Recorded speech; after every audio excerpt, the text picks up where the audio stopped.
Pokok bahasan yang akan kita bahas pada malam hari ini adalah masuk dan berkembangnya agama Hindu-Buddha di Indonesia. Agama Hindu-Buddha di Indonesia ini dari bukti-bukti yang diketemukan masuk ke Indonesia sekitar abad ke-4 Masehi. Ya, jadi ada satu periode atau masa yaitu disebut di beberapa literatur disebut masa klasik.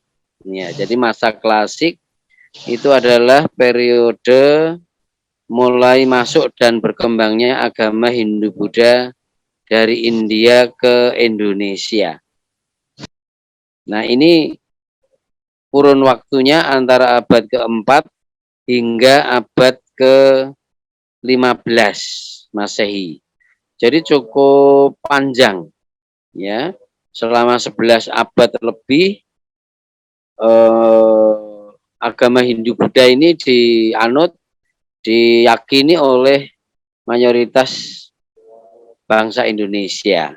Ya, oleh karenanya tradisi-tradisi Hindu-Buddha pun hingga kini masih sangat banyak, ya, banyak dianut, bahkan kemudian melebur, ya. Dalam istilah ilmu sejarah disebut dengan akulturasi, ya. Jadi akulturasi budaya asli Indonesia dengan budaya India, pengaruh Hindu-Buddha. Nah, nanti setelah abad ke-15 itu kemudian bercampur lagi dengan pengaruh Islam, ya, apakah Islam yang berasal dari Arab langsung ataukah yang berasal dari Gujarat, dari Mesir, itu hanya aliran-aliran tertentu saja yang menjadi identitas gitu. Ya, jadi kembali pada masuk dan berkembangnya agama Hindu-Buddha ini, kalau dilihat dari akarnya, memang agama Hindu itu sudah berkembang di India 15 abad sebelum Masehi, yaitu ketika bangsa Arya yang berasal dari Asia Selatan itu memasuki India.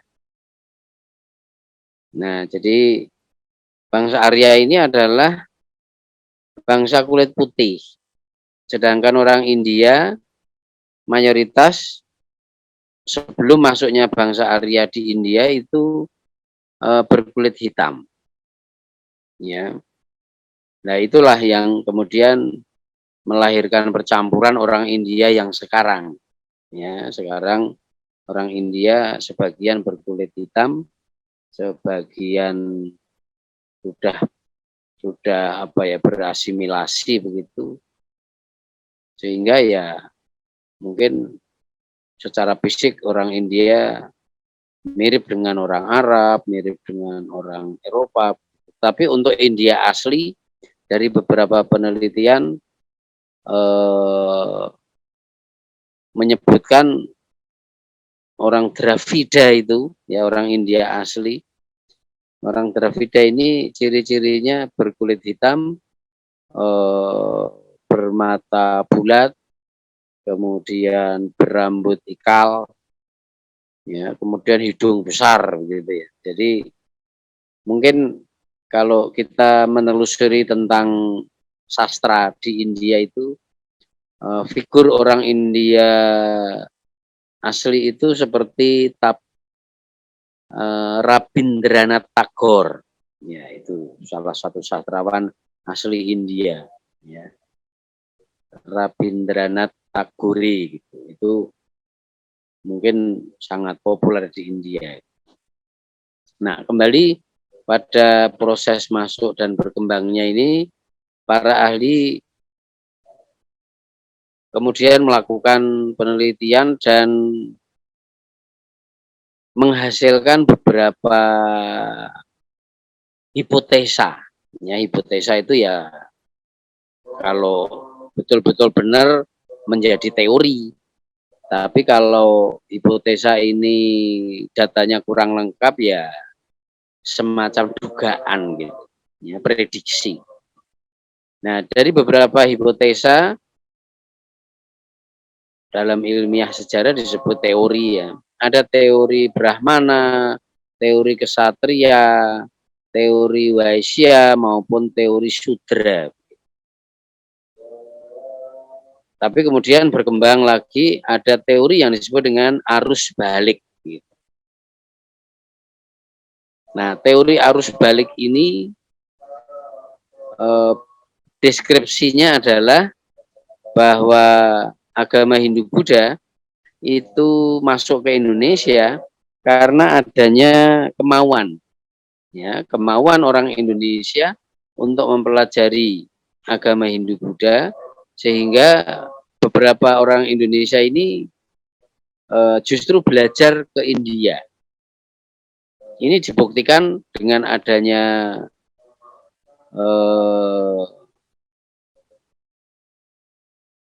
beberapa prasasti yang mendukung itu. Ya, misalnya prasasti Nalanda. Ya, prasasti Nalanda ini sebuah prasasti yang dibuat oleh Raja Sriwijaya, ya, yang diperintahkan pembuatannya oleh Raja Sriwijaya. Karena Nalanda ini adalah daerah di India. Nah, dalam prasasti itu dituliskan bahwa Raja Sriwijaya ini memerintahkan untuk membuat sebuah bihara, ya, membuat sebuah bangunan untuk mempelajari atau untuk proses belajar agama Buddha. Ya, orang-orang Indonesia dikirim ke sana untuk belajar agama Buddha dan kemudian kembali ke Indonesia untuk mengajarkan ilmu yang didapat di sana. Ini inti dari teori arus balik itu seperti ini. Sedangkan teori Brahmana itu mengacu pada sistem kasta yang ada di India, di mana kasta Brahmana itu adalah kasta yang dianggap tertinggi.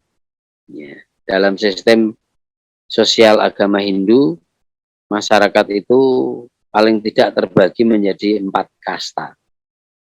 Kasta Brahmana, kasta Kesatria, kasta Waisya, dan kasta Sudra. Nah, di dalam teori Brahmana itu yang paling diyakini bahwa agama Hindu masuk ke Indonesia karena para Brahmana ini memang diperintahkan, ya, untuk menyebarkan agama sampai di Indonesia atau sampai keluar India, di antaranya ada yang sampai di Indonesia. Nah, di dalam sistem keagamaan Hindu di India memang hanya golongan Brahmana saja yang boleh atau memiliki kemampuan, memiliki kecakapan untuk membaca sekaligus menafsirkan kitab-kitab Hindu. Ya, kitab Hindu adalah kitab Veda.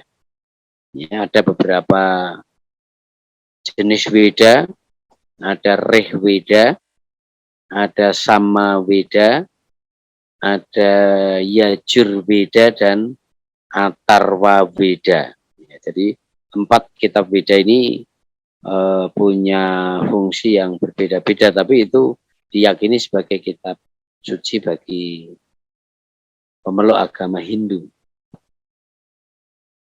Nah, kemudian kembali pada teori masuknya itu, yang pertama tadi adalah teori Brahmana, yang kedua adalah teori Kesatria. Nah, teori Kesatria ini mengacu pada sistem sosial dalam agama Hindu, di mana kasta ksatria ini adalah golongan bangsawan. Nah, deskripsinya di dalam teori ksatria bahwa masuk dan berkembangnya agama Hindu dari India ke Indonesia itu karena adanya pergolakan politik di India. Sehingga beberapa bangsawan yang tersingkir, yang kalah, ya, karena pergolakan politik itu tentu sebuah perebutan kekuasaan atau peperangan yang memperebutkan kekuasaan sebuah kerajaan. Itu kelompok kesatria yang tersingkir, yang kalah, itu kemudian keluar dari India. Ya, daripada dia terbunuh di India, tentu lebih baik melarikan diri keluar. Nah, karena keluar di India ini bisa jadi sampai di Malaya, ya, maka diprediksi akan ada pula yang sampai di Indonesia. Ya, jadi teori kesatria ini deskripsinya bahwa pergolakan politik di India menyebabkan banyak bangsawan yang kemudian keluar dari India, kemudian diantaranya ada yang sampai di Indonesia. Nah, itulah setelah sampai di Indonesia, mereka kemudian mendirikan kerajaan. Atau mungkin juga bergabung dengan sistem kekuasaan di Indonesia yang sebelum masuknya agama Hindu-Buddha, memang sistem kekuasaan di Indonesia atau pemerintahan di Indonesia ini berupa pemerintahan desa. Itu kalau di Jawa atau di beberapa daerah Nusa Tenggara. Sedangkan di Sumatera atau mungkin sebagian di Indonesia Timur, sistem marga. Ya, sistem marga ini juga menjadi sebuah sistem pemerintahan tradisional. Ya, jadi teori kesatria ini intinya bahwa berkembangnya agama Hindu dari India ke Indonesia dibawa atau dikembangkan oleh golongan kesatria, di mana mereka tersingkir atau terusir dari India karena pergolakan politik. Kemudian yang ketiga itu adalah teori Waisya. Ya, teori Waisya ini adalah teori yang menyatakan bahwa berkembangnya agama Hindu Buddha dari India ke Indonesia itu dibawa oleh kelompok Waisya, yaitu kelompok pedagang. Karena memang sejak awal Masehi perdagangan estafet dari Indonesia ke India itu betul-betul berkembang. Bahkan estafet ini melalui jalur laut. Ya, jadi perdagangan estafet yang melalui jalur laut ini. Nah, jadi teori Waisya ini mirip dengan teori berkembangnya agama Islam. Ya. Tapi agama Islam berkembang sudah mencapai abad ke-12 dan 13. Sedangkan dalam teori Waisya ini diperkirakan terjadi juga sekitar abad ke-4 atau ke-5 Masehi. Karena pada abad 45 ini perdagangan estafet sudah mulai berkembang dengan pesat. Ya, jadi perdagangan berantai yang berasal dari Eropa sampai Gujarat, India, Malaya, dan beberapa wilayah di timur itu memang ketika jalan sutra sudah mulai tidak aman, satu-satunya jalan adalah jalan estafet laut. Ya, ditambah dengan berkembangnya teknologi pelayaran, ya, sehingga teknologi pelayaran ini memang sangat mendukung proses masuk dan berkembangnya agama Hindu Buddha dari India ke Indonesia. Dan yang terakhir, yang keempat adalah teori sudra. Ya, teori sudra ini menyatakan bahwa golongan sudra lah yang menyebarkan agama Hindu-Buddha dari India ke Indonesia. Karena orang-orang sudra yang ada di India diprediksi karena orang sudra ini terdiri dari para Buddha, ya, dari para buruh. Jadi kalau mereka terus-menerus sepanjang hayat melayani kasta-kasta yang lain, ini menyebabkan sebagian dari mereka kemudian lebih baik keluar dari India. Ya. Dengan keluar dari India, maka orang-orang sudra ini tentu akan memperoleh status sosial di dalam masyarakat yang mungkin lebih baik di daerah lain, ya, di luar India. Tapi selama masih tetap di India, orang-orang sudra mungkin secara profesinya kalau sekarang itu masih tetap profesinya adalah sebagai budak. Nah inilah 4 atau 5 teori yang memang menjadi sebuah hipotesa yang masih terus dicari, ya, dicari bukti-bukti yang mendukung adanya teori itu. Dari beberapa penelitian memang ada juga misalnya penemuan beberapa arca Buddha, ya, di Sulawesi itu di dekat Bukit Siguntang juga ada penemuan tentang arca Buddha, di mana arca Buddha yang diketemukan di Sulawesi dan beberapa daerah ini berlanggam Amarawati. Nah, langgam atau corak Amarawati itu pun sudah menunjukkan kapan dibuat, ya, yaitu sekitar abad kedua Masehi. Ya, jadi dari penemuan beberapa patung Buddha itu juga para ahli kemudian menyimpulkan agama Buddha meskipun berkembangnya di India itu sekitar abad ke-5 sebelum Masehi, tetapi agama ini dari bukti yang diketemukan masuk di Indonesia lebih dulu, yaitu sekitar abad 2 Masehi. Sedangkan agama Hindu masuknya ke Indonesia, bukti-bukti yang diketemukan sekitar abad ke-4 dan ke-5. Ya, padahal agama Hindu sudah muncul 15 abad sebelum Masehi. Dan agama Buddha pada hakikatnya merupakan sebuah aliran juga di dalam Hindu awalnya.